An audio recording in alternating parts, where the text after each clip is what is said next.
Welcome back to CoderX Ankit and एक बार फिर से स्वागत है आपका स्प्रिंग फ्रेमवर्क इस विथ स्प्रिंग बूट के इस अमेजिंग से कोर्स में। तो लास्ट वीडियो में हमने ये बात किया था कि कैसे हमने ये देखा था कैसे हम स्प्रिंग फ्रेमवर्क में प्रॉपर्टीज फाइल के साथ काम कर सकते हैं, और अब हम देखेंगे कि मल्टीपल प्रॉपर्टीज फाइल के साथ कैसे काम करेंगे। एक्चुअली हमें इंटरनेशनलाइजेशन भी पढ़ना है इस वीडियो में। मैं आपको इंटरनेशनलाइजेशन का मतलब भी बताऊंगा, वो भी कॉन्सेप्ट समझाऊंगा, लेकिन उससे पहले हम working with multiple properties file ज़रा ये देख लेते हैं, ठीक है। तो बेसिकली जब आप मल्टीपल प्रॉपर्टीज फाइल के साथ आप काम करते हैं तो बहुत ही इजी है, ठीक है। To work with multiple properties file आपको काम करना बहुत ही ज़्यादा ईजी है। फॉर एग्जांपल अभी मैं ये वाला जो सबसे लास्ट प्रोजेक्ट था हमारा प्रॉपर्टीज फाइल, अगर आप इसमें देखें तो कस्टमर ओके रिसोर्सेज या कहाँ पे हमारा प्रॉपर्टीज फाइल, कहीं तो हमने बनाया था ना, इसी में बनाया होगा कहीं पे, ऐप कॉन्फ़िगरेशन में देखिए JDBC.properties हमने ये बनाया है, ठीक है। अब यहाँ से अगर आपके पास मान लेते हैं कि एक और डेटाबेस है, मेरे पास एक और डेटाबेस है, फॉर एग्जांपल अभी पोस्टग्रेस यूज हो रहा है और अभी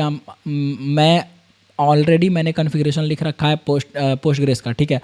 एक और डेटाबेस आपके पास आ गया, ठीक है, कि माई SQL से भी ज़रूरत पड़े तो इस ऐप को कनेक्ट कर देना है, ठीक है। समझ में आ रहा है, माई SQL से भी कनेक्ट कर देना है या और भी MS SQL से भी कनेक्ट कर देना है। तो उसके लिए अलग अलग आपको ये लिखना पड़ेगा ना, JDBC driver URL user name password, ठीक है। तो वो कन्फिग्रेशन हम कहाँ लिखेंगे, है ना। तो हमने कहा कि भाई अलग अलग प्रॉपर्टीज फाइल बना देते हैं अलग अलग ज़रूरत के अनुसार। तो हमने कहा एक और प्रॉपर्टीज फाइल बनाना है तो क्या करेंगे, राइट क्लिक, गो हियर, जैसे other and not others, right click करिए, यहाँ पे फाइल में जाते हैं, न्यू में जा करके और लिख देते हैं JDBC1 या JDBC2 डॉट प्रॉपर्टीज, ठीक है। अब ये देखिए JDBC डॉट प्रॉपर्टीज और एक JDBC1 डॉट प्रॉपर्टीज है। सेम प्रॉपर्टीज मैं कॉपी पेस्ट कर ले रहा हूँ, ठीक है। सेम प्रॉपर्टीज हमने किया यहाँ पे कॉपी, यहाँ कर दिया पेस्ट। अभी मैं आपको काम करना बता दे रहा हूँ किस तरीके से मल्टीपल प्रॉपर्टीज फाइल के साथ आप काम करेंगे, और आप बाद में खुद से जो है माई SQL का या आप MS SQL का या ओरेकल डेटाबेस का आप यहाँ पे यूजर नेम पासवर्ड डाल के चला लेंगे अपने PC में, या देख लेंगे, ज़रूरत पड़ने के अनुसार यूज कर लेंगे, यूज हो जाएगा, ठीक है। मैं आपको बेसिकली इसका यूज बता दे रहा हूँ किस तरीके से आपको काम करना है। तो बहुत ही ज़्यादा ईजी है ये, राइट। देखिए यहाँ से हम क्या कर रहे होंगे, तो हमने यहाँ से कॉपी पेस्ट कर दिया JDBC टू JDBC इसमें, ठीक है। अब देखिए हम चलते हैं अपने इस कॉन्फ़िगरेशन में, एप्लीकेशन context.xml में, और जब आप प्रॉपर्टीज फाइल का यूज करते हैं तो आप दो तरीके से इसको कॉन्फ़िगर कर सकते हैं। कैसे, एक प्लेस होल्डर से, है ना, कॉन्टेक्स्ट प्रॉपर्टी प्लेस होल्डर से, या फिर आप इस तरह से, ठीक है, आप इसको प्रॉपर्टी कॉन्फ़िगरर प्लेस होल्डर कॉन्फ़िगरर इस बिन टैग से, है ना, इस वाले से प्रॉपर्टी सोर्सेज प्लेस होल्डर कॉन्फ़िगरर इस क्लास के बिन बना करके। तो ये दोनों तरीके वैलिड हैं। अब देखिए अभी ये जो डेटा उठा रहा है प्रॉपर्टीज फाइल का वो JDBC डॉट प्रॉपर्टीज से उठा रहा है, राइट, JDBC डॉट प्रॉपर्टीज से उठा रहा है। अगर आपको मल्टीपल फाइल्स हैं यहाँ पे, ठीक है, मल्टीपल फाइल्स हैं, तो हम इसमें क्या करेंगे, इस जगह पर इस प्लेस होल्डर में चुपचाप एक कॉमा लगा देते हैं, ठीक है, एक कॉमा लगा देंगे, और इसका नेक्स्ट वाला जो हमारा JDBC2 डॉट प्रॉपर्टीज है सेम, इसको हम कॉपी करते हैं, ठीक है। देखिए हम कॉपी करते हैं और यहाँ कर देते हैं पेस्ट, बस, और इसका नाम दे देंगे JDBC2 डॉट प्रॉपर्टीज जो है वो। सेव करेंगे, कस्टमर मेन एप्लीकेशन जो हमारा था इसमें आते हैं, run as Java application run कराते हैं, एंड चलिए Aman okay, principal amount 1000 two okay. देखिए customer saved successfully, interest is 40। अभी ये जो डेटा है अब कैसे पता चलेगा कि कहाँ से आ रहा है ना, कहाँ से आ रहा है। ये देखिए अभी दोनों सेम है तो काम कर जा रहा है। मैं एक काम करता हूँ, JDBC2 डॉट प्रॉपर्टीज को, JDBC2 डॉट प्रॉपर्टीज है, इसका पासवर्ड मैं चेंज कर देता हूँ, रूट अंकित मैंने इस तरीके से लिख करके सेव कर दिया। अब जब पासवर्ड ही गलत है, समझ में आ रहा है, अब जब पासवर्ड ही गलत है तो डेटाबेस का कनेक्शन ही नहीं बनेगा। बहुत ही सिंपल सी चीज़ है। फिर रन करते हैं, रन किया, अमन पटना, ठीक है, देखते हैं क्या होता है। क्या आया? Internal error, password authentication failed for user Postgres. बात समझ में आई? क्या लिख रहा है कि पासवर्ड ऑथेंटिकेशन जो है वो फेल हो चुका है। तो इससे हमें ये समझ में आया कि ये जो हम काम कर रहे हैं अपना प्रॉपर्टीज फाइल में, ये जो आप कॉन्फ़िगर कर रहे हो, तो पहले तो देखिए कि दोनों प्रॉपर्टीज फाइल में सेम कीज हैं, है ना? दोनों प्रॉपर्टीज फाइल में सेम कीज है। तो भैया जब दोनों प्रॉपर्टीज फाइल में सेम कीज हैं तो वो JDBC डॉट प्रॉपर्टीज से क्यों नहीं उठा रहा है? JDBC 2 प्रॉपर्टीज वाला क्यों उठा रहा है रूट अंकित? क्योंकि इंटरनली जो आप लास्ट में कॉन्फ़िगर करेंगे, मतलब आपने जो लास्ट में यहाँ पे लोकेशन दिया है उस प्रॉपर्टीज फाइल का डेटा, मतलब उस प्रॉपर्टीज फाइल की वैल्यू जो सेम कीज हैं, जो आपके मल्टीपल प्रॉपर्टीज फाइल में सेम कीज है, मतलब सब तो सेम है ना, की तो सेम है ना JDBC 2 डॉट प्रॉपर्टीज में। तो दोनों जब सेम है और जो आपने लास्ट में यहाँ पे कॉन्फ़िगर किया है ये पहले वाले से ओवरराइड हो जाएगा, यही याद रखना है खाली। तो ये JDBC 2 प्रॉपर्टीज जो है ये ओवरराइड हो चुका है, इसकी सारी वैल्यू जो है वो ओवररिडन हो चुकी है। इसीलिए रूट अंकित, समझ रहे हैं ना, रूट अंकित जो है ये पासवर्ड ये वाला फाइल उठा रहा है और ये नहीं सपोर्ट कर रहा है क्योंकि ये पासवर्ड गलत है। बात समझ में आ रहा है? तो मल्टीपल प्रॉपर्टीज फाइल के साथ आप इस तरीके से काम कर सकते हैं। बस आपको एक लोकेशन डालना है और यहाँ पे आपने पासवर्ड सही डाल दिया, जो लास्ट में रहेगा उसकी वैल्यू वो उठा लेगा, यूज हो जाएगा। सिंपल सी बात है, ठीक है। आपको अलग अलग डेटाबेस रखना है, आप इसमें कुछ और लगा दीजिए, है ना, JDBC dot driver underscore Postgres, है ना, सब में अंडरस्कोर पोस्टग्रेस वगैरह या कुछ भी और लगा करके अपडेट कर दीजिए। फिर आपको जो भी डेटाबेस के साथ कनेक्शन बनाना होगा आप उस तरीके से बना सकते हैं इजीली। अलग अलग आप प्रॉपर्टीज फाइल में अलग अलग डेटा रख सकते हैं। और मल्टीपल प्रॉपर्टीज फाइल में किस तरीके, इसका जो मेन यूज है प्रॉपर्टीज फाइल का, जो आपको बहुत अच्छा एग्जांपल, बहुत सुंदर सा यूज आपको ठीक अगले कॉन्सेप्ट जो इसी वीडियो में पढ़ाऊंगा इंटरनेशनलाइजेशन, उसमें आपको बहुत अच्छे से दिख जाएगा कि how to work with multiple properties file. ठीक है, तो एक तो ये मैंने आपको एग्जांपल दिया डेटाबेस वाला, ऊपर से ये मैंने आपको प्रैक्टिकल करके दिखाया। तो इससे जो लास्ट वाली प्रॉपर्टी फाइल कॉन्फ़िगर हो रही है उससे पहले वाले की जो सेम कीज है वो वैल्यू ओवरराइड कर जा रही है। बात समझ में आ रहा है? नेक्स्ट, क्या आप इसको प्रॉपर्टीज प्लेस होल्डर से कॉन्फ़िगर कर सकते हैं? अरे सर बिल्कुल कर सकते हैं। वाई नॉट, लेट्स सी, इसको अनकमेंट करिए। ठीक है, अब जब आप इसको अनकमेंट करेंगे तो देखिए इसका क्या नाम है, प्रॉपर्टी सोर्सेज प्लेस होल्डर कॉन्फ़िगरर। इसको कॉपी करिए और एक काम करता हूँ मैं, इसको ले चलता हूँ यहाँ and paste it, just open this. मैं आपको डॉक्यूमेंटेशन दिखाता हूँ। इसमें एक इसका प्रॉपर्टीज होगा लोकेशंस नाम से, देखिएगा कहीं पे तो वो होगा locations, control F, set locations. देखिए सेट लोकेशंस नाम से जो प्रॉपर्टी है, एक मेथड है ना सेट लोकेशंस। क्या मांग रहा है आपसे? रिसोर्स लोकेशंस, राइट, ये लोकेशंस मांग रहा है ना। तो अगर आप इसमें ध्यान से देखें तो ये आपको मल्टीपल लोकेशंस, मतलब यहाँ पे हम अरे डाल सकते हैं, है ना, अरे लिस्ट अरे डाल सकते हैं। और यहाँ पे अगर आपको दिख जाता तो और बढ़िया था, सेट लोकेशंस, ये रहा हमारा locations, public void set locations. और देख रहे हैं डॉट 3 डॉट्स है ना, मल्टीपल आपसे ये लोकेशंस मांग रहा है। ठीक है, तो हम एक काम कर सकते हैं कि इस प्रॉपर्टी सोर्सेज प्लेस होल्डर कॉन्फ़िगरर, ये जो क्लास है हमारा, इसका बीन तो हम बना ही रहे हैं, राइट, इसको हम लोकेशंस कर देते हैं। ठीक है, कि अब लोकेशंस वाले प्रॉपर्टीज में जाओ। अब इसमें मल्टीपल वैल्यूज डालनी है, तो हम इसमें कैसे डालते हैं? अरे इंजेक्शन, कलेक्शन इंजेक्शन पढ़ाया ना, तो अरे, ठीक है, अब अरे में आप डाल दीजिए वैल्यू। कैसे? अरे भैया वैल्यू टैग है ना, नॉर्मल वैल्यू है ना, कोई रेफरेंस वाला तो है नहीं, कोई बीन तो है नहीं कि रेफरेंस वाला यूज करेंगे, है ना, सिंपल सा वैल्यू टैग। तो वैल्यू टैग में जाइए और इसका लोकेशन बता दीजिए। तो भैया लोकेशन कहाँ है? तो भैया लोकेशन यहाँ है ना। एक कॉपी कर लेते हैं, देखिएगा मैं ना एक काम करता हूँ, ये वैल्यू 2 बार लिखता हूँ क्योंकि हमें 2 वैल्यू चाहिए, राइट। वैल्यू हमने 2 लिया। मैं नीचे वाला प्रॉपर्टी जो JDBC डॉट प्रॉपर्टी है उसको अब नीचे रख दिया एंड इसको पहले रखते हैं। अब इस बार कॉपी करते हैं, इसको पहले रखते हैं, ठीक है, JDBC2 डॉट प्रॉपर्टीज को। और इस प्लेस होल्डर को मैं एक काम करता हूँ, कमेंट कर देता हूँ, ठीक है, मैं इसको कमेंट कर देता हूँ। इससे क्या होगा, ये कमेंट हो जाएगा। अब यहाँ से हमारा प्रॉपर्टी प्लेस होल्डर कन्फिगर हो करके प्रॉपर्टीज फाइल का काम यूज होगा यहाँ पे, ठीक है। तो JDBC2 डॉट प्रॉपर्टीज देखिए ऊपर में है एंड लास्ट में हमने क्या कन्फिगर किया है, JDBC डॉट प्रॉपर्टीज। तो JDBC डॉट प्रॉपर्टीज की सारी वैल्यू ओवरराइड करेगी JDBC2 डॉट प्रॉपर्टीज से। तो पहले नहीं चल रहा था, मतलब गलत पासवर्ड किस में था, JDBC2 डॉट प्रॉपर्टीज में, रूट अंकित, ये जो गलत पासवर्ड है, लेकिन JDBC2 में, सॉरी JDBC डॉट प्रॉपर्टीज में सही पासवर्ड डाला हुआ है।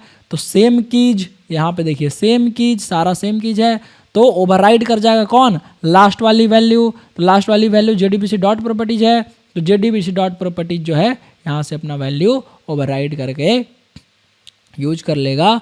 और देखिए यहाँ से हम रन करेंगे एक बारी कस्टमर मेन एप्लीकेशन, इस बार डेटा फिर से सेव हो जाएगा, ठीक है।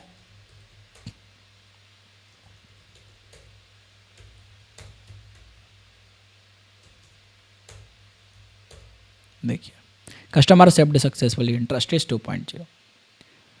क्या बात समझ में आ रहा है, प्लीज़ लिखिए ज़रूर, समझ में आ रहा है जो मैं बता रहा हूँ। तो इसका मतलब हमें ये पता चला किस तरीके से हम यूज कर सकते हैं, राइट। मल्टीपल प्रॉपर्टीज फाइल बहुत ईजी है, मल्टीपल प्रॉपर्टीज फाइल के साथ काम करना। बस आप यहाँ से लोकेशन यही कर लीजिए, डाल दीजिए, हो गया, है ना। तो मैं ये लिख देता हूँ, स्निपिंग टूल्स ज़रूरी है ना,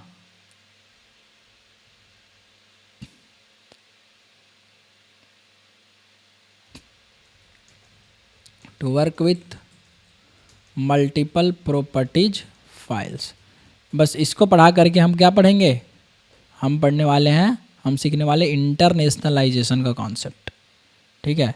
आप तो ऐसे कर सकते हैं, और अगर आप प्लेस होल्डर कन्फिगरर के साथ यूज करना चाहते हैं तो वाई नॉट, आप प्लेस होल्डर कन्फिगरर का भी प्रयोग कर सकते हैं, जो मैंने आपका दोनों में से वो कर सकते हैं। बस यहाँ पे लोकेशन, यहाँ देखिए यहाँ कॉमा है, ठीक है, ध्यान रखेंगे। मैंने ये यहाँ से मैंने किया कॉपी, यहाँ करके कर दिया हमने पेस्ट, ठीक है। और है ना, ऐसे कर सकते हैं यूज। ध्यान रखने वाली क्या बात है इसमें कि the last value for the location will override the properties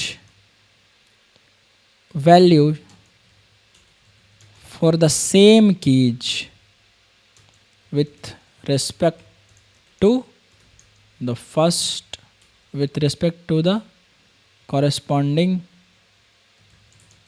first one, okay। तो लास्ट प्रॉपर्टीज फाइल की वैल्यू जो है वो किसको ओवरराइड करेगी, ये वाली वैल्यू जो है इसको ओवरराइड करके अपना जगह बना लेगा, ठीक है। सिंपल सी चीज़ है, बात समझ में आ रहा है, यहाँ ध्यान रखेंगे। सिंपल अरे इंजेक्शन का यूज समझ में आ रहा होगा अब। चलिए, तो प्रॉपर्टीज फाइल हमने ये पढ़ा। अब देखिए इसका जो यूज है और किस तरीके से इंटरनली ये काम कर रहा होगा, बहुत ही सिंपल सी चीज़ है।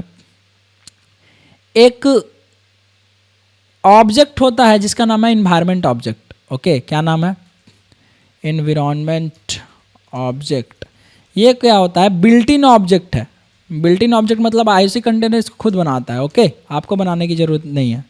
Built in object by IOC container, तो IOC कंटेनर इसको खुद बनाता है। तो होता क्या है, जादू से डेटा नहीं पहुंचता है आपके प्रोग्राम में, ठीक है। मान लेते हैं कि आपके पास यहाँ पे प्रॉपर्टीज फाइल है, ओके, प्रॉपर्टीज फाइल है। नेक्स्ट आपके पास सिस्टम प्रॉपर्टीज है ना, सिस्टम प्रॉपर्टी, आपके सिस्टम की प्रॉपर्टीज हुई। और आपके पास इन्वायरमेंट वेरिएबल्स होते हैं, इन्वायरमेंट वेरिएबल्स जिसको बोलते हैं, है ना। तो ये इन्वायरमेंट वेरिएबल्स का डेटा प्रॉपर्टीज फाइल का डेटा, ठीक है, और प्रॉपर्टीज फाइल, ये सिस्टम प्रॉपर्टीज फाइल का डेटा, एनवायरनमेंट वेरिएबल का डेटा, ये सारा डेटा कहाँ कलेक्ट हो जाता है? यहाँ सब की वैल्यू पेयर में यहाँ डेटा स्टोर हो जाते हैं, ठीक है। कहाँ? सब की वैल्यू पेयर में डेटा यहाँ पे स्टोर हो जाता है। कहाँ? इस इन्वायरमेंट ऑब्जेक्ट में। और फिर जिस जिस बीन को चाहिए, आईओसी कंटेनर है उसके पास अलग अलग तरह के बीन हैं, जो भी बीन्स हैं आपके, ठीक है, बीन्स, स्प्रिंग बीन्स, राइट। तो ये जो ऑब्जेक्ट है आपके बीन 1, बीन 2, ठीक है, bean 3, okay, and other beans 3, 4, 5, समझ गया ना। तो अब जिसके पास जाना है, ठीक है, यहाँ से की वैल्यू पेयर में डेटा आराम से चला गया, यहाँ से डेटा अब यहाँ चला जाता है। बात समझ में आ रहा है? तो इस तरीके से जो आपका डेटा का ट्रैवलिंग है वो हो रहा होता है। आपका इन्फॉर्मेशन जो है यहाँ से पहले इन्वायरमेंट ऑब्जेक्ट में जाता है और इन्वायरमेंट ऑब्जेक्ट आपको ये देता है, आपको यहाँ तक फिर पहुँचाने का काम करता है। तो सिस्टम प्रॉपर्टीज ये सब। अब देखिए इसको कैसे हम देख सकते हैं। तो कस्टमर मेन एप्लीकेशन में अगर आप जाएंगे तो यहाँ से देखिए हमारा कॉन्टेक्स्ट ये जो बन रहा है ना, ठीक है, कॉन्टेक्स्ट मतलब हमारा एप्लीकेशन कंटेनर बन रहा है, ठीक है, अच्छी बात है। तो इस कॉन्टेक्स्ट को अगर हम कहें कि सुनो भैया, कॉन्टेक्स्ट भैया एक काम करते हैं, ये तो हमें रिजल्ट दिखवा रहा है, ठीक है, अच्छी बात है, हम रिजल्ट देख लेंगे, कोई इशू ही नहीं है हमें रिजल्ट देखने में। और अगर आपको यहाँ यहीं पे दिखे, है ना, कि कॉन्टेक्स्ट डॉट, अगर आप देखना चाहें गेट इन्वायरमेंट, भाई गेट इन्वायरमेंट, तो इन्वायरमेंट एक्चुअली में एक इंटरफेस होता है, तो आपको इन्वायरमेंट देता है, ठीक है, एक इन्वायरमेंट का ऑब्जेक्ट देता है। तो अगर आप इसको इन्वायरमेंट इस टाइप के ऑब्जेक्ट में रखें जो स्प्रिंग कोर से आता है, वो ये वाला core dot environment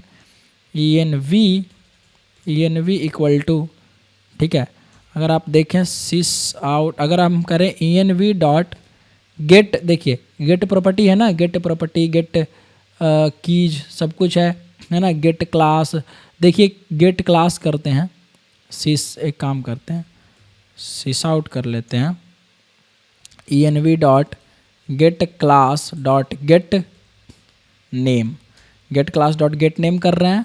right click करके एक बार फिर से मैं आपको ये रन करके दिखाता हूँ कि क्या नाम आता है, ठीक है। एक ये इन्वायरमेंट जो है एक क्या है, इंटरफेस है, उसका कोई इम्प्लीमेंटिंग क्लास होगा उसके इंटरनल, है ना, इंटरनली वो चल रहा होगा, जिसकी मदद से वो ऑब्जेक्ट में डेटा चला जा रहा होगा, राइट। अभी देखिए मैं ये सब डेटा फिल करके आपको देखते हैं हम लोग। देखिए क्या है, स्टैंडर्ड इन्वायरमेंट नाम का एक क्लास है जिसका ऑब्जेक्ट बन रहा होगा। तो ये जो इन्वायरमेंट ऑब्जेक्ट है बिल्ट इन कौन बनाता है, आईओसी कंटेनर। हमने बताया किस तरीके से आप मल्टीपल प्रॉपर्टीज फाइल के साथ काम करते हैं और कैसे प्रॉपर्टी का डेटा प्रॉपर्टीज फाइल से और कैसे कैसे करके आपका ट्रैवल कर रहा होता है, ठीक है, राइट। अब हम पढ़ेंगे इंटरनेशनलाइजेशन। क्या पढ़ने वाले हैं हम? कॉन्सेप्ट जो हमारा नेक्स्ट कॉन्सेप्ट है ये इंट्रोड्यूस कर रहे हैं, इंटरनेशनलाइजेशन। तो इंटरनेशनलाइजेशन का सपोर्ट जो है आपको आईओसी कंटेनर देता है, कौन? इंटरनेशनलाइजेशन, इसको शॉर्ट में बोलते हैं I18N, इंटरनेशनलाइजेशन, ओके, इंटरनेशनलाइजेशन। अब इंटरनेशनलाइजेशन का क्या मतलब होता है? बहुत ही सिंपल मतलब है। इंटरनेशनलाइजेशन मतलब टू मेक योर एप्लीकेशन, है ना, to make your application use for different locals is called internationalization, okay. Short में क्या बोलेंगे? I18N, इसी को पढ़ते हैं क्या, इंटरनेशनलाइजेशन। तो लोकेल्स का मतलब ध्यान से देखेंगे, लोकेल्स, लोकल्स नहीं बोल रहे, लोकेल्स। इस लोकेल्स का कुछ मतलब होता है जो कि बहुत इम्पॉर्टेंट है, okay. Locales means country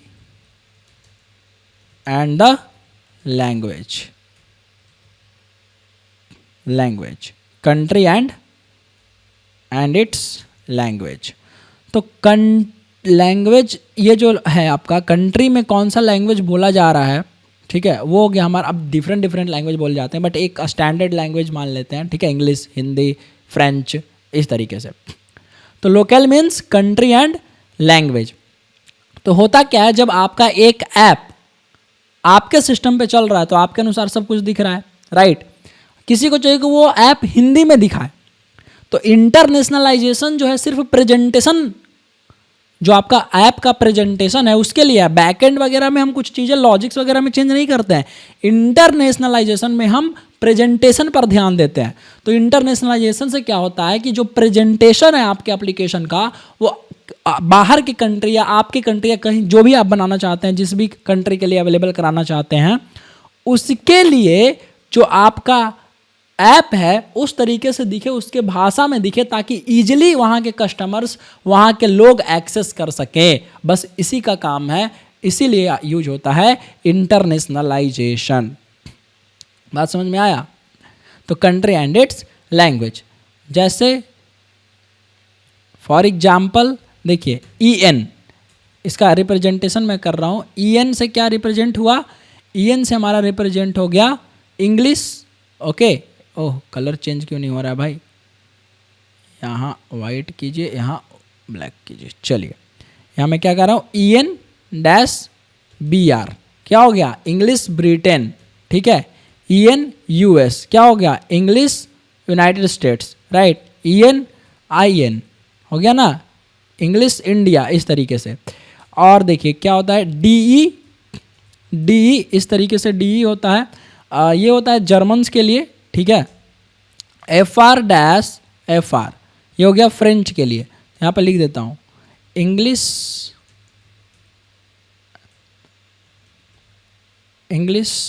as it speaks in Britain, जिस तरीके से बोला जाता है दिस एक्सेंट में। जैसे कलर को कई जगह COLOR लिखते हैं, है ना, COLOUR भी लिखते हैं, तो होता है ना as it speaks in United States, है ना। D होता है German as it speaks in Germany. French as it speaks in France. Hindi का क्या होता है? HIIN,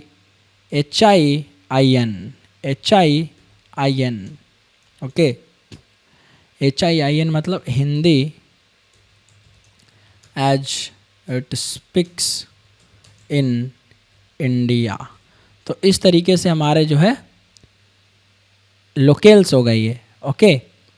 तो अलग अलग प्रेजेंटेशन करने के लिए, जैसे कोई बटन है लॉगिन, तो लॉगिन को फ्रेंच में कैसे लिखेंगे, जर्मनी में कैसे लिखेंगे, उस तरीके से आपको वहाँ पे नाम दे देना है, ठीक है।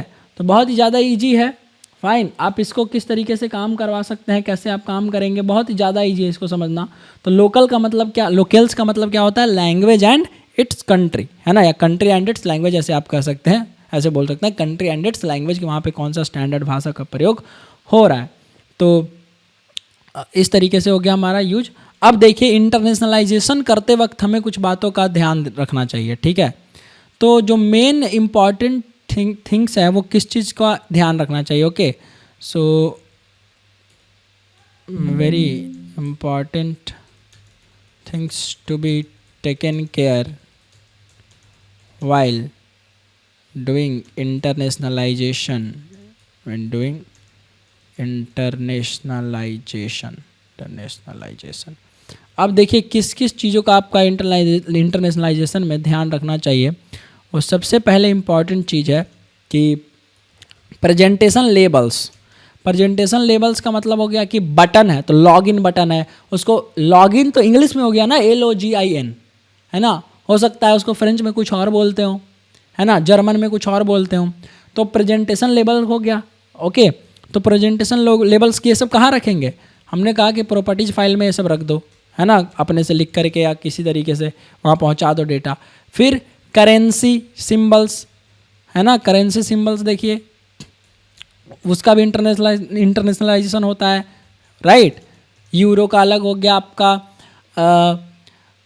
पाउंड, ये क्या बोलता है, डॉलर अलग हो गया, रुपीज अलग हो गया, तो हर करेंसी का आपका अलग अलग सिंबल हो गया। नेक्स्ट और क्या होते हैं, नंबर्स, है ना, नंबर्स, मिलियंस, बिलियन, ट्रिलियंस, ये सब जो होता है, कॉमा कहीं पे कब कॉमा लगाना है, कैसे लगाना है, नंबर फॉर्मेट्स भी अलग होते हैं। लोग मिलियंस में, किलोमीटर में हम यहाँ पे नापते हैं सब चीज़ें, डिस्टेंस वगैरह, बाहर में माइल्स वगैरह यूज होता है, तो उसका आपको से ये सब मेजरमेंट और सब कुछ, ये सब नंबर जो लिखने का तरीका होता है वो ध्यान में रखना चाहिए। नेक्स्ट, जैसे अगर ये सब नहीं रखेंगे तो बाहर के लोग कैसे समझ पाएंगे, हो सकता है यहाँ किलो, तो वहाँ के लोग कंफर्टेबल ना हो किलो में मेजर करने में, तो देखेंगे बार बार अपने एप्लीकेशन को किलो वगैरह लिखते हुए, किलोमीटर्स वगैरह लिखते हुए, तो अच्छे से नहीं, मतलब वो थोड़ा यूजर एक्सपीरियंस बेटर नहीं हो पाएगा ना, तो उनको अपने लैंग्वेज में समझाना है। तो बाहर में पाउंड्स चलता है, हमारे यहाँ केजी चलता है, तो ये सब जो है आपको ध्यान में रखना चाहिए कि हम जब अपना ऐप यूज कर रहे हो तो केजी में दिखाए, बाहर जब कोई यूज कर रहा है तो पाउंड्स में दिखाए चीज़ें, हम यूज कर रहे हैं तो INR में दिखाए करेंसी वगैरह, उनको यूज कर रहे हैं बाहर के तो डॉलर में दिखाए, या जो भी रिक्वायरमेंट है उसके अनुसार दिखाए, ठीक है। प्लस में डेट एंड टाइम, तो डेट एंड टाइम फॉर्मेट्स भी जो होते हैं, हम कुछ और तरीके से लिखते हैं, हो सकता है बाहर कुछ और तरीके से लिखा जाए और लिखा ही जाता है, ठीक है, सिंपल। फिर होता है इंडेंटेशन, इंडेंटेशन। अब ये इंडेंटेशन क्या होता है, इंडेंटेशन हो गया आपका राइट टू लेफ्ट स्क्रिप्टिंग, है ना, और लेफ्ट टू राइट, ये ध्यान रखने वाली चीज़ है।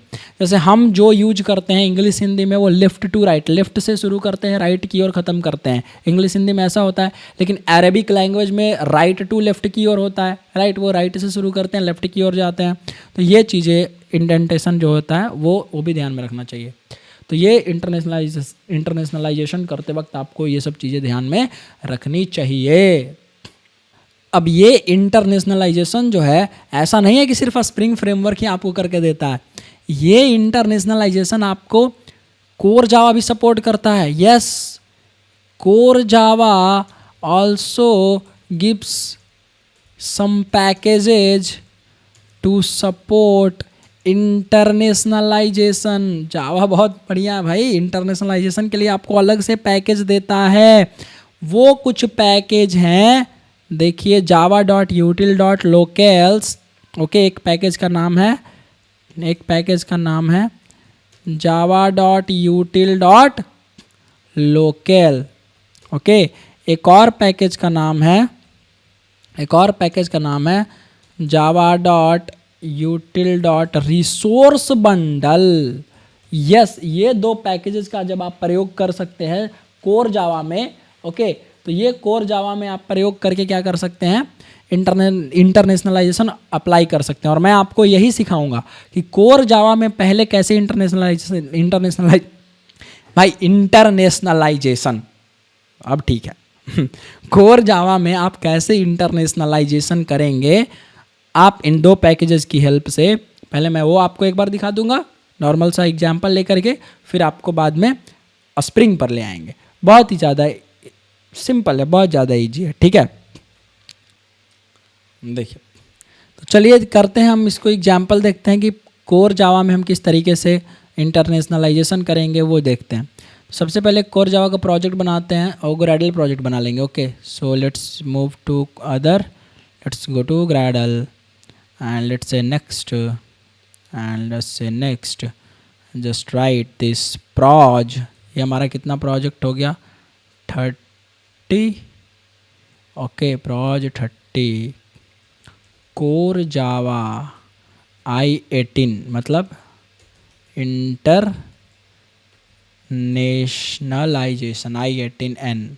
Next, I just want the override workspace settings. Next, यहाँ से हमें चलना, ये हमारा रहा build.gradle में। आइए, जावा लाइब्रेरी की ज़रूरत नहीं है हमें, हम सिर्फ एप्लीकेशन पर काम करना चाहते हैं तो हम प्लगइन्स चेंज कर देंगे, बाकी हमें किसी भी चीज़ की ज़रूरत नहीं है। खैर अभी ये तो लोड ही हो रहा है, और ये लोड हो जाने दीजिए एक बार, तब यहाँ पे चेंजेज होगा। हो जा भाई जल्दी से, टाइम क्यों लगा रहा है। हो गया। यहाँ पे लिख देंगे एप्लीकेशन और ये सब मैं मिटा देता हूँ, ठीक है, क्योंकि यार इसकी ज़रूरत ही नहीं है हमें। तो सेव कर लेते हैं, जैसे सेव करेंगे तो ये अपडेट हो जाएगा। चलिए अच्छी बात है कि ये अपडेट हो गया। और ये देखिए टेस्ट वाला पैकेज जो इसकी वजह से एरर दिखा रहा था, हम इसको डिलीट भी कर देते हैं। Not an issue here.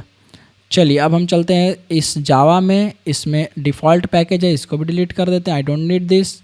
हम एक अपना पैकेज क्रिएट करते हैं। Let's say package com dot CoderX Ankit dot, हमने कहा कॉमन फाइल्स वगैरह यहाँ पे होंगे हमारे, ठीक है।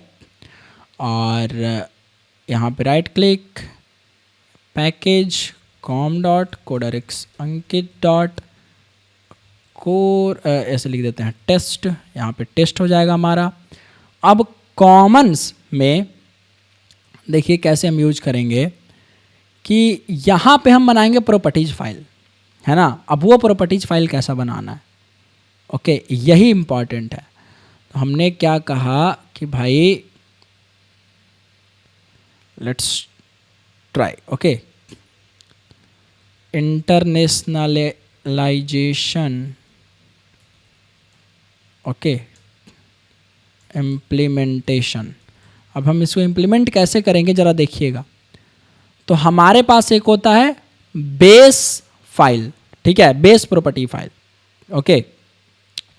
तो हमें क्या करना पड़ता है, we have to take multiple properties file, यही मल्टीपल प्रॉपर्टीज फाइल का प्रयोग करना पड़ता है हमें, ठीक है। तो हम मल्टीपल प्रॉपर्टीज फाइल का प्रयोग कर रहे होंगे। अब मल्टीपल प्रॉपर्टीज का फाइल का जो प्रयोग करेंगे, कैसे करेंगे कि take one property file as per one locale, है ना। एक लोकेल के लिए एक कंट्री एक लैंग्वेज, है ना, जो कंट्री और लैंग्वेज का कॉम्बिनेशन हुआ उसके लिए हम एक प्रॉपर्टी फाइल बनाएंगे। तो अगर हम अपने ऐप को 5 कंट्री के लिए अवेलेबल कराना चाहते हैं उसके अपने अपने लैंग्वेज में, तो हमें 5 प्रॉपर्टीज फाइल बनाने हैं, ठीक है। अब कैसे ये, इस यहाँ देखिए, take one property file as per one locale, okay, and also take one base property file, okay. अब देखिए बेस प्रॉपर्टी फाइल भी ज़रूरत है। अब यहाँ पे है, हमें ये ध्यान देना है कि जब आप मल्टीपल प्रॉपर्टीज फाइल बनाएंगे, while creating multiple properties files take care of the standard naming convention.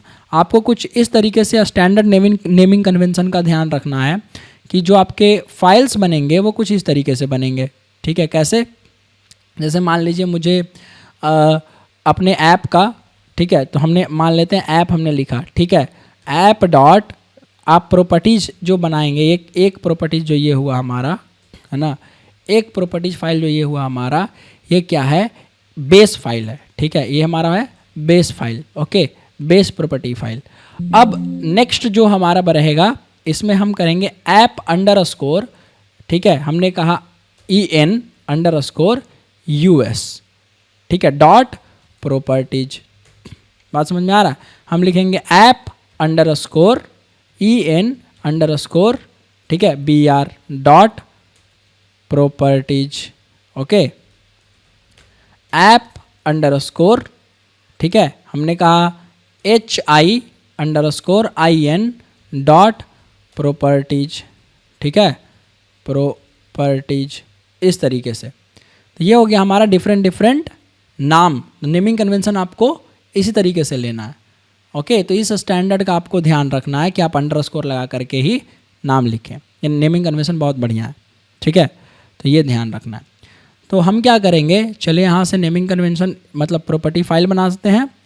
हमने कहा प्रॉपर्टी, यहाँ पे एक बेस फाइल है हमारा, है ना, तो ऐप डॉट प्रॉपर्टी जो है हमारा, ये क्या हो गया, this is my base file, okay, base file. अब ये बेस फाइल क्या है बताता हूँ, अभी वो भी बताऊँगा। नेक्स्ट हम बनाते हैं एक न्यू फाइल, लेट से हमने कहा ऐप डॉट FR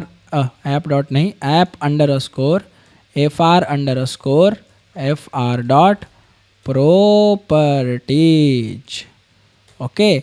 नेक्स्ट हम और बनाते हैं, राइट क्लिक करते हैं, एक जर्मन ले लेते हैं और एक हिंदी भी ले लेंगे, ठीक है। यहाँ से हम करेंगे फाइल, लिखेंगे app underscore DE dot properties. Okay, next file app underscore, हमने कहा HI_IN डॉट प्रॉपर्टीज। अब देखिए यहाँ से हम कुछ नॉर्मल, ये जो ऐप डॉट प्रॉपर्टीज है ये बेस फाइल है, तो एक्चुअली जो हमारा बेस फाइल है ये बहुत ज़्यादा इंपॉर्टेंट है। बेस फाइल क्या हो गया कि मान लेते हैं कोई वर्ड नहीं मिला तो वो जाकर के कहाँ से उठाएगा, वो उठाएगा इसी बेस फाइल से, ठीक है।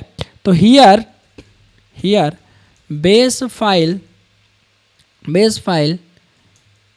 File is there for when no any matching or no any matching या required labels or labels, हाँ लिख देते हैं, labels are found in the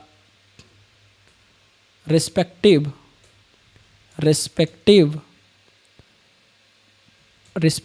others properties file, then the control will fall back to app.properties मतलब base file, and on the presentation side you will see the label coming from the base file. तो base file हमें इसीलिए ज़रूरी है बनाना, ठीक है। जब कुछ भी नहीं हमें मैच करेगा, नहीं मिलेगा हमें अपने अदर प्रॉपर्टीज फाइल में, तो वो बेस फाइल से जाकर के वैल्यू उठा लेगा, ठीक है। गलत रहेगा तो कुछ भी, ठीक है। देखिए किस तरीके से मैं क्या बात कर रहा हूँ। जैसे मान लेते हैं हमारे पास एक है लॉगिन बटन, ठीक है। कीज सेम रहेंगे, ध्यान देंगे, सारा की सेम रहेगा, ओके। मतलब की डिफरेंट में लिए वैल्यू डिफरेंट रहेगा, ठीक है। तो लॉगिन बटन जो है हमारा, उसको क्या लिखते हैं इंग्लिश में हमने लिखा login, okay. Sign up button, okay, sign up button equal to लिख दिया हमने sign up, okay. Register button है ना, रजिस्टर बटन इक्वल टू हमने कहा capital register, okay. Buy button है ना, बाई बटन को हमने कर दिया इसको buy now, okay, buy now. अब ध्यान रखिएगा कि बाई बटन को हमने बाई नाउ में कर दिया, इस तरीके से हमने बना दिया। ये जो है हमारा बाई नाउ और रजिस्टर और लॉगिन और साइन अप, ये कॉपी करिए और बेसिकली सब में पेस्ट करिए, लेकिन ध्यान रखेंगे सब में पेस्ट करेंगे, कीज सेम होंगे। बात समझ में आ रहा है? अभी वही चीज़ मैं बता रहा हूँ, अभी जो मैंने आपको प्रॉपर्टीज फाइल पढ़ाया, इसीलिए तो कीज सेम रहेगा, समझ में आ रहा है ना, कीज सेम रहेगा। All keys in the properties files will be same, only the value will be changed according to the language, according to the respective language या लोकल, जो भी लोकल जो है, जिस भी लोकल में आप लिख रहे हैं उसके अनुसार क्या होगा, उसके अनुसार वैल्यू बदल जाएगा। तो अब वो वैल्यू लाएंगे कहाँ, मतलब लॉगिन को हम फ्रेंच में क्या कहते हैं, है ना, या जर्मन में क्या कहते हैं। तो आप कुछ नहीं, लॉगिन को कॉपी करिए, और आपने गूगल ट्रांसलेटर का नाम सुना है ना, तो हमें थोड़ी आता है फ्रेंच, तो हमने कहा भैया ट्रांसलेटर ज़रा आ जाइए। तो ट्रांसलेटर भैया आ गए, यहाँ से हम कहेंगे इंग्लिश हम चुनते हैं यहाँ, और इसको कन्वर्ट करना है जर्मन में। तो हमने कहा कि एक काम करिए लॉगिन, ठीक है, और क्या क्या था हमारा, साइन अप, और क्या था रजिस्टर, और क्या था, और था हमारा बाई नाउ। ये सब को हमने ये कर दिया, ठीक है, लॉगिन साइन अप रजिस्टर। तो ये है ऊपर वाला हमारा क्या है, जर्मन में लॉगिन है। तो इसको कॉपी किया, अब इस जर्मन वाले में गए, लॉगिन बटन के जगह हमने क्या पेस्ट कर दिया, ये देखिए। फिर हमने ये पेस्ट करना था साइन अप में, कॉपी किया, हमने ये साइन अप पेस्ट कर दिया कहाँ, देखिए जर्मन में मैं एडिट कर रहा हूँ, ठीक है। फिर ये पेस्ट कर दिया हमने रजिस्टर के लिए, यहाँ से यहाँ रजिस्टर कर दिया, ओके। अब ये पेस्ट करना था, हमें कॉपी किया, बाय नाउ की जगह हमने ये पेस्ट कर दिया, इसको सेव कर दिया। जर्मन डन हो गया। जर्मन के बाद हमें किस में ट्रांसलेट करना था, लेट्स से फ्रेंच। तो फ्रेंच में देखिए ये कॉपी किया, फ्रेंच वाला फोल्डर, ये फाइल खोलते हैं, प्रॉपर्टीज फाइल frfr.properties, यहाँ से हमने किया पेस्ट, पेस्ट करिए, इसको इधर ले आइए, हाँ ठीक है। ये इसको साइन अप करिए, यहाँ हमने साइन अप किया, ये हमारा हो गया रजिस्टर। अब ये मुझे पता नहीं चल रहा कि रजिस्टर में ये दोनों है या क्या है, 1 मिनट में देख लेता हूँ, है ना। आई थिंक कि बाय नाउ को मिटाते हैं, अपने पता चल जाएगा इसमें खुद से ही। अच्छा, बाय नाउ में ये है, ओके समझ गया। तो ये रजिस्टर है सिर्फ और सिर्फ, और ये पूरा जो दोनों है ये बाय नाउ हो गया आपका। यहाँ से हमने कर दिया बाय नाउ, इसको भी सेव कर दीजिए। नेक्स्ट हमारे पास है हिंदी। अब देखिए जब आप हिंदी में कन्वर्ट करेंगे, है ना, तो लॉगिन करें, जो बहुत अच्छी बात है, इसको हमने कहा लॉगिन, और हिंदी में जाएंगे हम। देखिए हिंदी वाला हम फोल्डर, ये फाइल खोले हुए हैं, प्रॉपर्टीज फाइल। जैसे ही पेस्ट करेंगे तो ये कुछ कैरेक्टर्स दे रहा है हमें, है ना। ये क्या है, यूनिकोड कैरेक्टर्स है। देखिए हिंदी में यहाँ पे सपोर्ट भी कर रहा है। जावा चूंकि यूनिकोड बेस्ड कैरेक्टर है, इसलिए आप हिंदी का प्रेजेंटेशन भी यूज कर सकते हैं इसमें। तो हिंदी जो आपका इक्लिप्स है, उसके पास हिंदी का दिखाने का जो तरीका है वो नहीं है, वो आपको कोड के जरिए दिखाएगा, यूनिकोड के जरिए। इसलिए हमें यूनिकोड को यहाँ पे रिप्रेजेंटेशन से लिखना पड़ रहा है। तो यूनिकोड बेस्ड जो प्रोग्रामिंग लैंग्वेज होते हैं, उनका यही फ़ायदा है कि लगभग पूरे दुनिया में सारे भाषा जो है, सारे कंट्री में स्टैंडर्ड भाषा जो है, वो सारा का सारा भाषा, बहुत सारे भाषा आप उसमें कैरेक्टर सेट होते हैं ना एक भाषा में, तो सारे कैरेक्टर सेट्स आपको मिल जाते हैं। लगभग 65,535 या 65,536 जो कैरेक्टर सेट हैं आपको यूनिकोड बेस्ड कैरेक्टर्स में मिलते हैं, ठीक है। C++ जो है वो यूनिकोड बेस्ड प्रोग्रामिंग लैंग्वेज नहीं है, आस्की बेस्ड है, ठीक है, ASCII character based.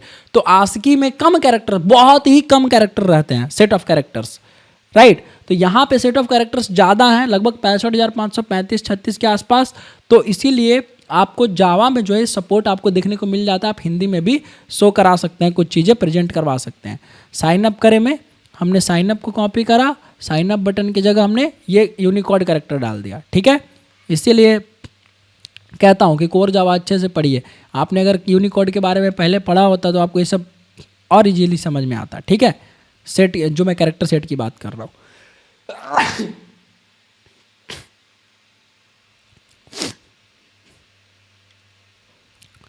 Bye now को हमने यहाँ से अभी खरीदे को कॉपी किया, यहाँ हम करते हैं पेस्ट, अब करते हैं सेव, ठीक है। ये इक्लिप्स देखिए आपको सजेशन भी देता है, देखिए अभी खरीदने दिखा रहा है, यहाँ पंजीकरण करें, यहाँ पे साइन अप करें, यहाँ पे देखिए लॉगिन करें वगैरह अच्छे से दिखा रहा है ना। तो अब देखिए app.properties में बेस है ना, ये बेस फाइल है, बाकी सब कुछ हमने ये सेट कर दिया है। अब देखिए हम टेस्ट करते हैं। तो टेस्ट करने के लिए हम कुछ नहीं करेंगे, एक क्लास बनाएंगे और लिख देते हैं हम i18n core Java test, okay, internationalization core Java test, okay. ये रहा, बन गया हमारा। इसमें हम कर लेते हैं मेन मेथड। अब बहुत ही इजी चीज़ है, यहाँ से हमें क्या करना है, तो हमें लोकल्स, डिफरेंट लोकल्स का यूज करना है ना। तो हम कहेंगे न्यू लोकल, देखिए हमने करना है न्यू लोकल। देखिए स्ट्रिंग लैंग्वेज, ये हमसे लैंग्वेज वगैरह ढूंढ रहा है, ठीक है। देखिए स्ट्रिंग लैंग्वेज, ये जो लोकल वाला है ना, java.util.local, आपसे क्या कह रहा है कि लैंग्वेज कंट्री वेरिएंट डालिए, लैंग्वेज कंट्री भी डाल सकते हैं, राइट। अब ये लैंग्वेज कंट्री हमें दोनों वाला लेना है एग्जाम्पल, ठीक है, दोनों ये वाला लेना है, ओके, लैंग्वेज कंट्री वाला। तो यहाँ जो है हम लोकल्स जो है रन टाइम इन्वायरमेंट में देना चाहते हैं, तो हमने कहा ARG, हम आर्गूमेंट देंगे रन टाइम पे, आपको 2 आर्गूमेंट देंगे, ओके, आर्ग से एक 0, एक और आर्गूमेंट हम दे देंगे आपको एक 1, ये इस स्थान पर देंगे, ठीक है, 0 स्थान पर 1, 1 स्थान पर। बेसिकली हमारे पास ये है ना FR- ये, तो 2 इसीलिए दिया कि एक हम नाम लेंगे और एक हम लैंग्वेज का नाम लेंगे और एक कंट्री का नाम लेंगे, ठीक है। तो इससे हमारा क्या बन जाएगा, ये हमारा हो गया भाई local, local local equal to फिलहाल कर देते हैं नल, ये हो गया हमारा लोकल, लोकल इक्वल टू और LE लगा देते हैं, थोड़ा अच्छा रहेगा, है ना। अब देखिए हमें रिसोर्स बंडल का ऑब्जेक्ट चाहिए, तो रिसोर्स बंडल जो क्लास है हमारा, है ना, रिसोर्स बंडल, इसमें एक स्टैटिक मेथड होगा जिसका नाम है गेट बंडल। अब ये गेट बंडल देखिए हमसे क्या मांगता है, यहाँ से जब आप इंटर लेंगे तो यहाँ पे हमें 2 चीज़ पास करना है, ठीक है। एक देखिए यहाँ पे एक बेस नेम, देखिए आपसे बेस नेम और लोकल पूछ रहा है ना, बेस नेम और लोकल, ये वाला मेथड जो है बेस नेम हमारा क्या है, तो बेस नेम हमारे नाम का है app.properties, राइट। तो सिर्फ डॉट प्रॉपर्टीज नहीं लगाते हैं, डॉट प्रॉपर्टीज आपको लिखने की जरूरत नहीं है, खुद ही ले लेगा वो, ठीक है, सिर्फ ऐप लगाएंगे, ठीक है। लेकिन ये ऐप कहाँ है, ये तो हमें कोई लोकेशन देना है ना, तो हमने इसको डबल कोटेशन में लोकेशन दे दिया। अब ये लोकेशन दे दीजिए, जैसे for example com/coderx Ankit /commons, है ना, /app, ये हमारा क्या है, ये हमारा है बेस फाइल। अब यहाँ से कॉमा दिए और लोकल पास कर दिए, तो रन टाइम पर हम लोकल पास कर देंगे ये वाला, ठीक है। तो उसके लिए आर्गुमेंट हम यहाँ पे हमने बेस फाइल पास कर दिया, यहाँ पे हम क्या पास कर देंगे, लोकल। ये हमने सेव करा लिया। अब ये आपको क्या देगा, रिसोर्स बंडल देगा, है ना। तो हमने कहा resource bundle, bundle equal to this, okay, very simple to understand जी, very simple to understand. Now let's see कि आपको किस तरीके से इसको देखना है या किस तरीके से आप इसको यूज कर सकते हैं। तो जैसे हम लिखेंगे बंडल, सिस आउट कर देते हैं एक्चुअली, सिस आउट, ठीक है। हमने कहा बंडल, बंडल डॉट, इसमें होता है गेट स्ट्रिंग नाम का एक मेथड, ठीक है। अब ये गेट स्ट्रिंग क्या करता है, आपको यहाँ से की डालना है, ठीक है, मतलब जो भी आपको वैल्यू आपको चाहिए ना जिस भी बटन का, तो हमें की डालना है उसका, ठीक है। तो हमने ऐप में क्या दिया, लॉगिन बटन, लॉगिन BTN, हमने कहा कि लॉगिन BTN को दिखाओ, है ना, लॉगिन BTN को दिखाओ। अब आपको क्योंकि ढेर सारा चाहिए तो हमने एक काम करते हैं, इसको नीचे ले आते हैं, थोड़ा नीचे ले आते हैं, नीचे ले आते हैं, इसको स्ट्रिंग में डालना है भाई, भूल मत जाना।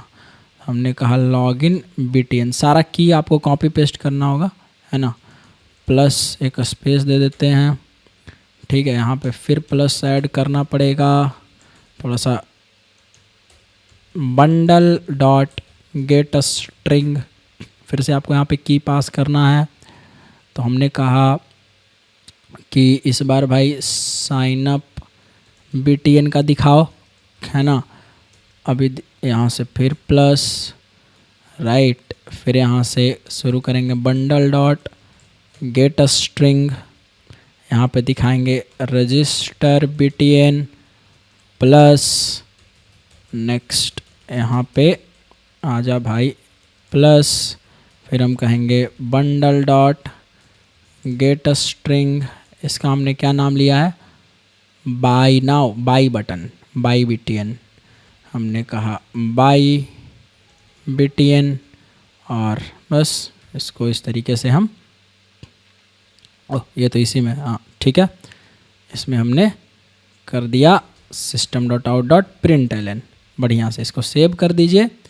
और सेव करने के बाद इसको रन करेंगे, और ध्यान रखेंगे हमें कमांड लाइन आर्गुमेंट भी पास करना है 11 नंबर लाइन के लिए।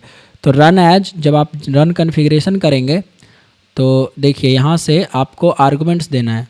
अब ये आपसे 2 आर्गुमेंट लेगा ना, राइट, तो ये आर्गुमेंट हम 2 आर्गुमेंट देंगे, तो 2 आर्गुमेंट का नाम हमें दे देना है।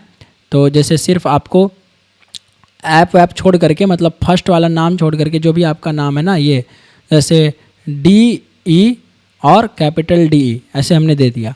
अब ये अंडरस्कोर वगैरह खुद से वो लगा लेगा, इतना समझदार है, ठीक है। तो हमने कहा DE दिया, यहाँ से अप्लाई और रन कर देते हैं डायरेक्ट। ठीक है, अब देखिए यहाँ से हमने करा कस्टमर अमन एड्रेस पटना, ये बार बार डालना पड़ेगा। Okay, not a problem, not a problem. ठीक है, ये लीजिए। और ओह, मैंने गलत कोड चला दिया, पहले वाला कोड चल गया, हमें ये वाला कोड चलाना है ना। ये रन एज जावा कॉन्फ़िगरेशन, ये देखिए यहाँ से properties file project number 29 selected है ना, हमें ये वाला सेलेक्ट करना है। Project 30 core Java, proj 30 core Java, इसका जो मेन क्लास है ये वाला क्लास है। ओके करते हैं, आर्गुमेंट्स डी, ठीक है, पास है, रन करिए। अब देखिए क्या आ रहा है, ये आ रहा है आपका जर्मन में। ओके, ये जर्मन में चारों आपका वो आ रहा है। ठीक है, कोड का नाम, इसका नाम, बटन का नाम सेम। हम अगर राइट क्लिक करके रन कॉन्फ़िगरेशन करें, यहाँ से आर्गुमेंट्स में जाएं, डी की जगह हम पास कर दें एफ आर, तो अब ये फ्रेंच में आएगा। रन करिए, देखिए सारा जो फ्रेंच में आ रहा है आपका नाम। तो इसको आप MVC में, जब आप मॉडल व्यू कंट्रोलर वाला कोई एप्लीकेशन बनाएंगे तो वहाँ पे यूज कर सकते हैं, अदरवाइज आप वेब एप्लीकेशन में दिखाने के लिए यूज कर सकते हैं। तो इंटरनेशनलाइजेशन जो होता है सिर्फ और सिर्फ प्रेजेंटेशन लेयर पे होता है। ठीक है, मतलब प्रेजेंटेशन लेयर के लिए होता है, हम लॉजिक वगैरह नहीं छेड़ते किसी भी प्रोग्राम का, जो कोर लॉजिक्स हैं, समझ में आ रहा है। तो ये एक आपका इंटरनेशनलाइजेशन का लॉजिक अप्लाई हो जाएगा।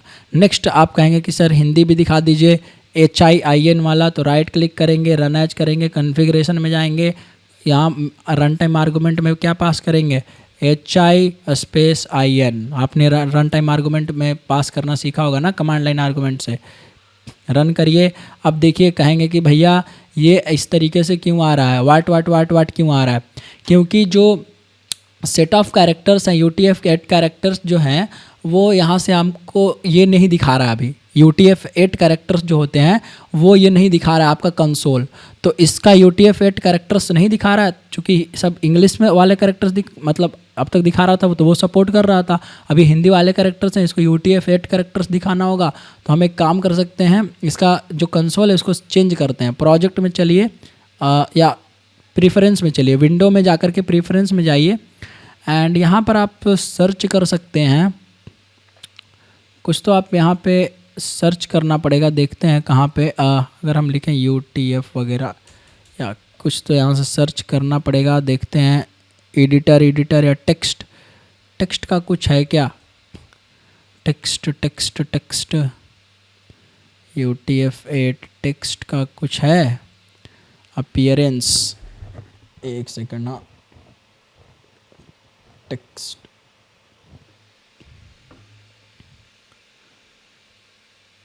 एक सेकंड, इधर आपको नहीं मिलेगा, वो आपको मिलना चाहिए work space. Okay, work space में मिला, तो वर्क स्पेस से जाइए, वर्क स्पेस है यहाँ work space, text file encoding करके कोई जगह है, I think text file encoding. अच्छा, ये रहा टेक्स्ट फाइल इनकोडिंग, यहाँ पे है। अदर में जाएंगे, देखिए अभी विंडोज 1252 दिखा रहा है बस। इसमें देखिए आज के कैरेक्टर्स UTF-16 भी है। UTF-8 जब आप सेलेक्ट करेंगे, अप्लाई कर दीजिए, अप्लाई एंड क्लोज कर दीजिए।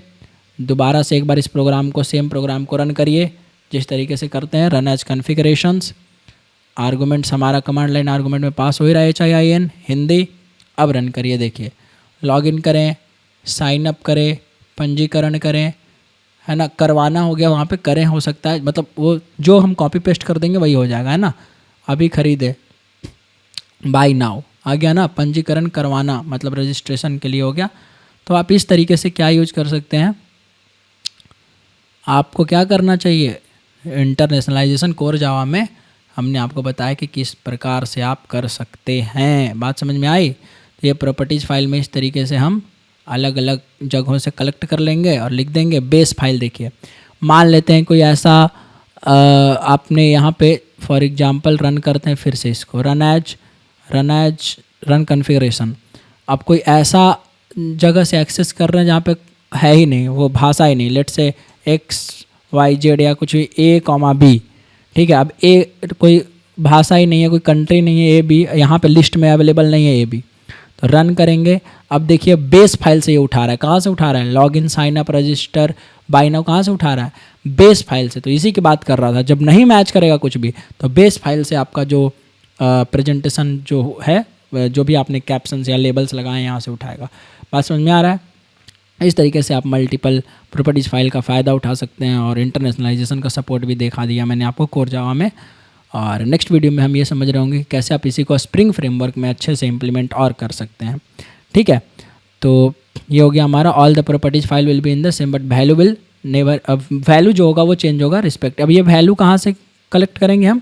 So values, value for values you can collect, you can collect values from Google translator. तो आपको सब भाषा तो आता नहीं है, तो कैसे बनाएंगे? तो भैया गूगल ट्रांसलेटर का यूज करिए एंड वैल्यू पुट करते चले जाइए। सिंपल सी चीज़ है ना। तो इस तरीके से आपने ये किया एंड इसका जो लोकल ये वाला जो मैं कॉपी पेस्ट कर दे रहा हूँ थोड़ा सा, ठीक है, ये वाली चीज़ कॉपी पेस्ट, आई थिंक आप ये ध्यान रखेंगे कोर जावा वाला कोड, ठीक है। और प्रॉपर्टीज़ फाइल आप बना ही लेंगे, सिंपल सी चीज़ है। तो अलग अलग प्रॉपर्टीज़ फाइल बना करके उसमें किस तरीके से इंटरनेशनलाइजेशन होता है ये हम ध्यान रखेंगे। फाइन। अब इंटरनेशनलाइजेशन जो होता है वो प्रेजेंटेशन लेयर के लिए होता है, ये ध्यान रखिएगा। तो आप एक लाइन और जोड़ सकते हैं कि internationalization, while doing internationalization we only do it for the presentation, not we do not change और we do not interrupt any core logics of the application. Simple. तो रिसोर्स बंडल से रिसोर्स यूज करेंगे, यहाँ पे bracket लगाना है, ठीक है, ध्यान रखिएगा, सनी के सब भूल जाइएगा, फिर कहिएगा कि कोड नहीं रन कर रहा है हमारा, तो ये कट गया हमारा उसमें कॉपी पेस्ट करने में भी। चलिए ठीक है, ये हो गया। फाइन, सही है, समझ गए इंटरनेशनलाइजेशन। कमेंट करिएगा। नेक्स्ट में मैं आपको बताता हूँ कि स्प्रिंग फ्रेमवर्क में कैसे और अच्छे से इम्प्लीमेंट करेंगे। ठीक है, चलिए बाय बाय, टेक केयर।